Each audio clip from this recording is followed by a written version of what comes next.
Here's an idea that could make the world a better and safer place. Subsidize electric car companies and solar panel companies so that the option between fossil fuel or clean electric energy is less expensive in the direction of clean energy for the average person. We can see clearly the effect of the path of fossil fuels.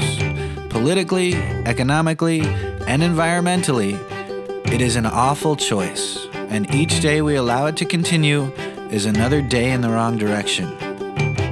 Now imagine if the average consumer could choose clean electric energy not only because it was the wise choice, but because it was the cheaper option.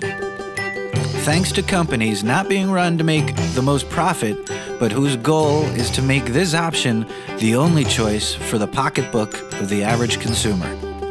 All thanks to subsidies to help them achieve this goal. And I'm talking about the electric car, not the hybrid, the electric car. And solar panels on people's roofs and covering the desert. How do we execute this idea? One person comes to mind immediately, Bill Gates. He's one of the only people on the planet with enough individual wealth to stand up to those moguls currently pulling the strings and keeping the world on the path of fossil fuel. How else can we execute this idea? We give it to Bill Clinton's Global Initiative organization. We create a global fund for this purpose so those people and governments more fortunate can do something to help the less fortunate make the right choice because it actually costs less. So that everybody can not only afford to make the right choice, but they'll benefit from it. How do we execute this idea?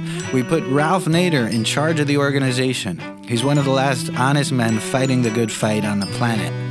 We also give regular lie detector tests to the accountants and managers in charge of this fund to make sure that the finances are being handled properly, which is often the downfall of world-saving fundraising organizations.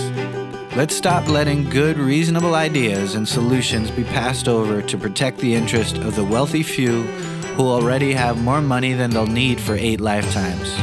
And because of these bad choices, there might not be 8 lifetimes left on this planet. And this idea is peaceful and loving to our planet and our bodies and our future existence.